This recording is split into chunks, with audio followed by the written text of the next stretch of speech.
All right, everybody, welcome to rewatching Sister Wives. We're starting at the beginning while we wait for the end, which could be coming soon. A lot of people calling for the cancellation now with the tragic passing of Garrison Brown. A lot of people want the show canceled, and with the rumor out there that Sister Wives has continued to film through his passing. That one, this is their full-time jobs, guys, and 14 years. Probably one of the longest running reality shows, at least in current history for sure. It would be hard for me. I'm not on social media. That seems many of you listening to this have lost a sibling, a child. It is the worst thing ever to bury your kids prior to you. So I think it would be hard to go on. And that is unconfirmed from a family member. It does look like it's happening, though. So I don't think the show is going to be canceled. And prior to this, we already knew seasons 19 and 20 were in the can. But let's go back to season 1. Season 1, episode 5, First Wife's Anniversary. First Wife's 20th anniversary. And the first wife we know is Meri. Oh. Can we take a second and soak this in from season 1 where they all liked each other? They were all rooting for Meri, and now none of them speak to her. So, I think Robyn does. Robyn, at least at last we heard, the old Rob dog, she loved her some Meri, sort of. They talked here and there, but they weren't like BFFs, even though in Robyn's mind from season 18, they were besties, and she couldn't believe Meri was moving back to the bed and breakfast, and wouldn't Meri be back? Well, anyhow, at least in this season 1, things were great. Things were not great. And really what you think about from 2010 when this show started to 2023 when Meri left, or 2022-ish when Meri left Kody, it's a long time. Because we find out in this episode that they were having a lot of issues in their marriage. Things were off. Meri is visibly crying and upset about Robyn coming into it, feeling jealous, feeling as though Kody doesn't spend as much time with her, even though he has booked them this very romantic. They go to Mexico together. They film on their phone their vacation together. But prior to that, he takes her to this high-end exclusive restaurant for their 20th wedding anniversary. So we'll get to all that because that's sort of the second half of the episode. And really, the episode starts with the infamous claddagh ring. Yes, the claddagh ring. So much drama about the claddagh ring. It's a good time to be watching season 1. And the claddagh ring drama is in season 18. We know that Robyn and Kody have David Yurman, and this is current. This is currently. David and Robyn and Kody have David Yurman, those horse rings. They have matching horse rings, and the claddagh ring is out the window. And Kody infamously says in season 18 in the barn dominium, where he wants to build a barn dominium, he wants to store all his trucks and cars and four-wheelers in the bottom and Meri live up above, putting a horse out to pasture. Okay, I think that's what they did with Seabiscuit after, Seabiscuit won the Triple Crown. Here, we'll put you out in the barn. So they now wear these infamous David Yurman, much higher end than the claddagh ring. But we see this episode where Janelle, Christine, Meri go and shop for a claddagh ring for Robyn. And Janelle actually steps in because the initial one that they picked was $130. And Janelle's like, that's a little high. That's a little high. If you got something a little, I'm looking for the claddagh ring that you find on the boardwalk in New Jersey, down at the Jersey Shore. In one of the, I'm looking for the $20 one. Okay. So, and Janelle, they do a confessional after, and she goes, sorry, but I have to be the one to keep the budget in check. And that ain't a part of our budget to go $132. So at least they've elevated a lot. When episode 1 started, they had no money. Well, episode 5. When episode 5 started season 1, they were scraping together the cash. Not so much anymore. They're doing pretty well. So the infamous claddagh ring happens. The 3 women pick out the ring for Robyn to invite, Robyn to the family so she feels great. And they end up settling on one, and $100 was too much, so they end up getting one even cheaper. And, I do have to say, I really did love, this is a side note, I really loved the home, the original home that they had where they shot this show. Now, of course, they end up leaving Utah at a period of time because they, they end up having various, they go to Vegas for a while, which, is infamously where everyone feels as though the whole show or the whole family kind of falls apart, right? But in the meantime, now they're in Utah. And I loved that house because it's almost two houses or a little bit even like three homes, I think, because Meri, I think, sort of lives in the center in one. And I love it. I love the setup. They each sort of have their own homes. And they're all under one roof. They're making it work. They've been together for years in this sister-wives situation. The home, I think, is really cool. I love the layout. Feels very homey and warm. Of course, we know when they leave, things go to hell. Janelle, the other big moment in this first half is Janelle confesses that she's not comfortable talking about sister-wives in public. Often people ask her, tell me, are you married? And instead of saying, yeah, I'm in this polygamous sister-wife situation, she goes, yeah, I'm married and I have sisters. So she refers to the other women as sisters so she can avoid the conflict because in their area of Utah, it sounds like a lot of people accept it and then a lot of people judge it, which is so weird because to me, I've always thought of polygamy as synonymous with Utah. I guess people have judgment everywhere you go, but I would think I would have thought in Utah she'd feel comfortable telling everybody, oh, yeah, we're polygamous. I've got two other sister wives and a third on the way, honey.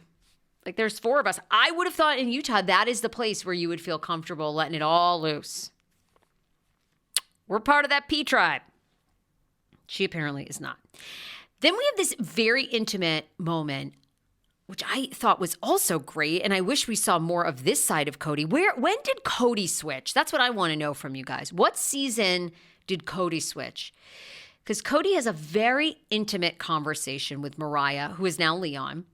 Mariah at the time of the show, who's like a junior, senior in high school. And she's in public school and she doesn't want to go to public school anymore because she doesn't like it. Feels like maybe there's a little bit of bullying going on or she doesn't feel like she fits in.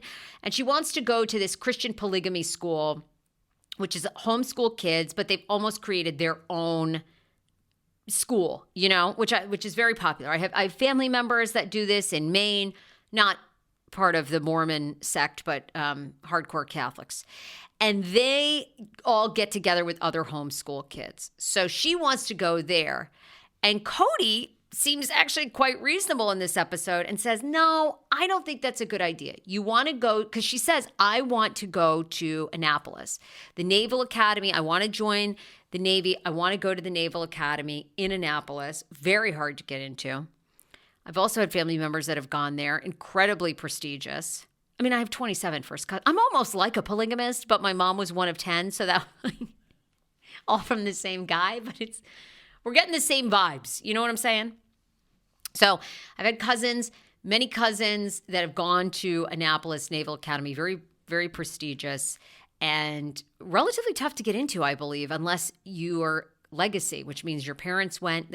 That probably gives you a little bit more sway. So Mariah expresses she wants to go there. And Kody very reasonably says, I think you need to stick it out in public school. Most of the kids that go to this Christian academy only get GEDs. And if this is really your goal to go to Annapolis, Naval Academy, you've got to have your grades up. You got to be in school. You got to really get that diploma. And they both start to cry, which was very, there's a lot of ominous things, I think, in this season. First of all, Meri's very emotional in this episode. I think because deep down, women always have great intuition. She probably knows this is the beginning of the end. Was she and Kody? And Mariah and Kody sort of look into each other's eyes like father and daughter. And I think she's growing up. He knows she's going to be leaving. He's emotional for her. I think very caringly that he doesn't want her to be hurt at school, but he wants her to have goals and dreams. And it seems like a very loving, in tune father moment. At this stage of the game, I'm like, great dad, great family, Hello, I'm on the polygamy train. Kody says he believes in her. He tells her how proud he is of her, and that's when he starts to cry.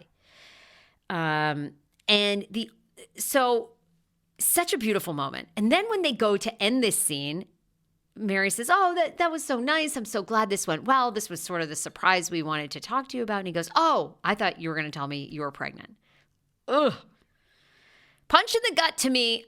I obviously, I'm trying my second round of IVF here at 42 and trying to have another healthy baby. Very hard.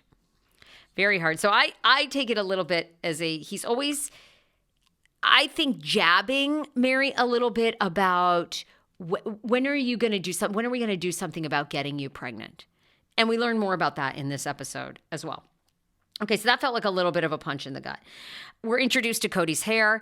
The next phase is their infamous date at this very famous Utah restaurant that looks like a little mini castle. I loved so much action in this episode. Loved everything about it. So they're getting ready.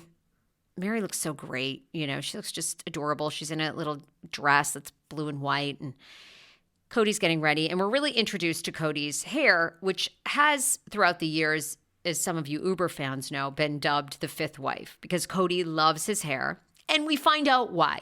It's a little personal to him because all of his brothers are bald. He's sort of going bald because we see the receding hairline, but he's managed to keep his hair, and he is very proud of that. He loves it. He puts mousse in it and gel and sort of flips his hair down and back up, dips it around. He's thrilled to have that hair, honey. And fusses with it for a while. We know later on, of course, he loves to use a flat iron. Flat iron that, yes. So he's very proud of the hair. And then finally we find out that Meri and Kody have been having trouble in conceiving. We knew this anyway from episode 1, but we get into more of what's going on, of Meri's trying to conceive.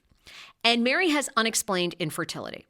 Now, this breaks my heart a little bit because this was 14 years ago. IVF, all these things have advanced. And we do hear in this, there was IVF in 2010 when this was shot. We do hear Kody say, I think we should move forward with IVF. Very interesting, by the way. So in the Mormon religion, anybody listening to this that's a Mormon, is IVF considered a sin? Because I didn't realize this, but in hardcore Catholicism, I'm a Catholic. I'm a Catholic through and through here. I've tried other religions because when the Catholic Church, all the scandal came to light of all the sexual abuse and the moving of the priests, I just was like, ugh, I don't want to be a part of this. So over the years, I've tried other religions and nothing seems to stick. I think sometimes maybe what you're raised with. I love a mass. I love the quietness, the music, the ritual. So I'm still a Catholic, and I object. I stand up and say, they're beginning to accept gay marriage and stuff, but I just argue with them when they go into it. And then they're like, don't argue with me. Actually, no one ever said that to me. No priest. Well, one priest did when we were getting married. He did say, we do not believe in gay marriage. And he was teaching a group of us, because you have to go through these marriage courses, if you will, to get married in a Catholic church. So he said, we don't believe in gay marriage, and if you'd like to debate or discuss that, you can stick around. I didn't stick around because I thought, it's legal, it's going to be legal. And if this church is going to survive, eventually they're going to have... Gay people have been going there for 1,000 years, for God's sakes. Half the priests are. So, come on. Enough about that. What I'm just getting to is in the Catholic Church, hardcore Catholics do not believe in IVF. It's like what God intended for you is what you get, okay? You don't mess around with any of it. I don't believe in that. I think God created these amazing IVF doctors and scientists, and God helps those who help themselves. If you can do it, you have this option. You want a child, you keep moving forward, you're going to have a healthy baby. Okay. But in Mormonism, do they don't have any objections to IVF? Because Kody's all about getting IVF.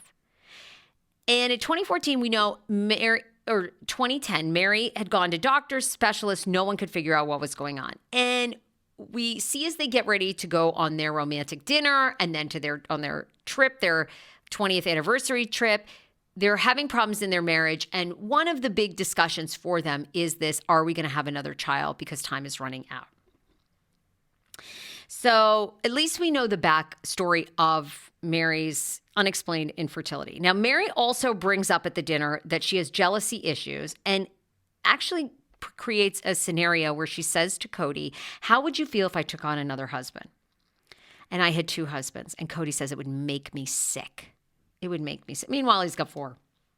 So, and he does acknowledge, again, I think he's likable. He's a little quirky at this point. He's dorky. And he says, no, I understand. I understand how hurtful this is to you. I know how awful this is. If it was the other way, I would feel absolutely sick to my stomach. Then they have this gorgeous dinner. They get deep.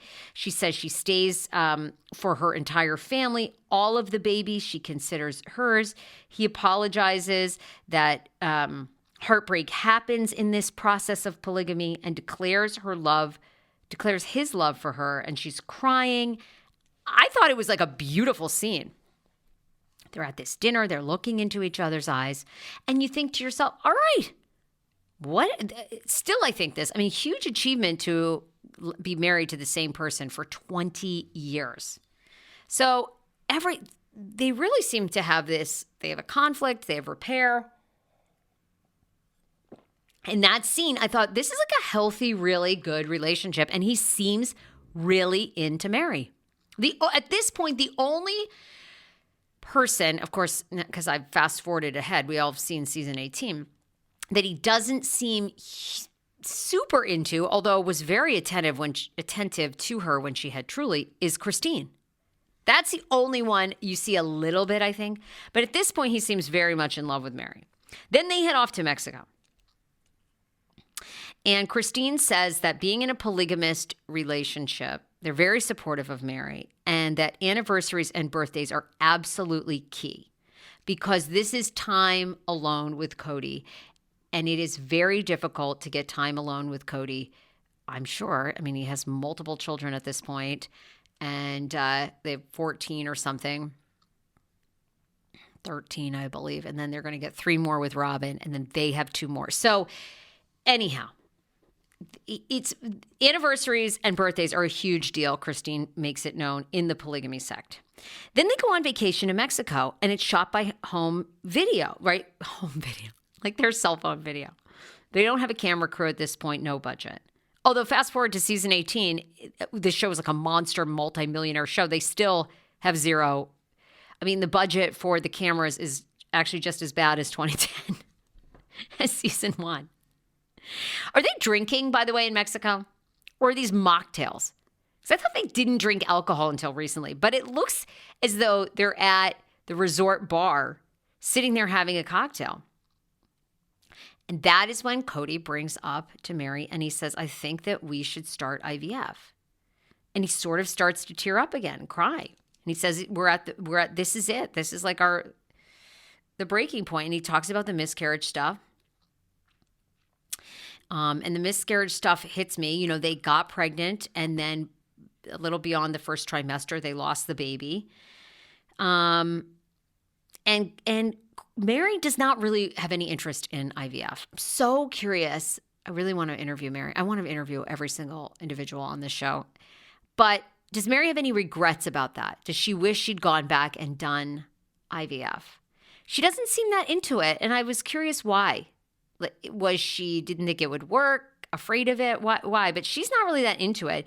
And Kody seems to kind of still press her and says that he hasn't been told no in a strong enough way yet to completely give up. He wants to keep trying that they have a child together. And that's kind of how the episode is left. I was also thinking the episode leaves, they get back from Mexico and then we tease what's coming up the rest of the season. But I was also thinking to myself, could I go on vacation without my children? Actually, I think I could when they were Mariah's age, because Mariah at this point is like 16, 17. She's going to be a senior in high school or is a senior. So, okay, then I could. But right now with my 3-year-old son, there's no way I could go on a week-long vacation to Mexico with my husband and enjoy it. Is that good for our marriage? Is that healthy for our marriage? I don't know. Probably not. Probably not. Here's my birth control pills that I'm starting IVF actually. So I have to start taking my birth control pills tonight.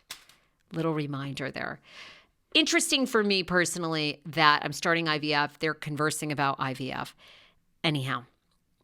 And Meri lives for her family. She says that she loves the other children. She'd be so sad and lost if it was just the three of them, meeting Kody, Meri, and Mariah. She loves the sister wives, loves the whole thing, but recognizes how hard it is. Love it. I think this episode gave us every single thing you could possibly want in a show. I like human conflict. I like when things seem real in a reality show. I like when there's dilemma. I enjoy resolution. I enjoy emotion. It had everything. And I think for me, it had a deeper meaning of what polygamy is like. The good, like Meri said, I'd be so lost. I'd feel so alone if I didn't have you and all these children and my sister wives. Yet she's conflicted about IVF and having another one of her own. And also she's conflicted about Robyn coming into the marriage and how emotional she is about the old Robster. I loved it. So good. This and Truly's birth, epic. At this point in the show, I would love to talk to producers. Did they know they had a hit on their hands by episode 5? Was that good? That good. Okay, be sure to be on my Reddit, reddit.com/r/the Sarah Fraser Show. We do recaps of the show there, discussions. You can talk about what you like, what you dislike. Oh, and tomorrow on the podcast, I am doing an Ask Me Anything. So if you want to post that on Reddit or on my Instagram, I haven't done an AMA and a reset in a while as to who I am, more about my show, but you can certainly ask me anything about my marriage, my work situations, drama with people, David Yantif, my husband. AMA tomorrow on TSFS. Bye, everybody.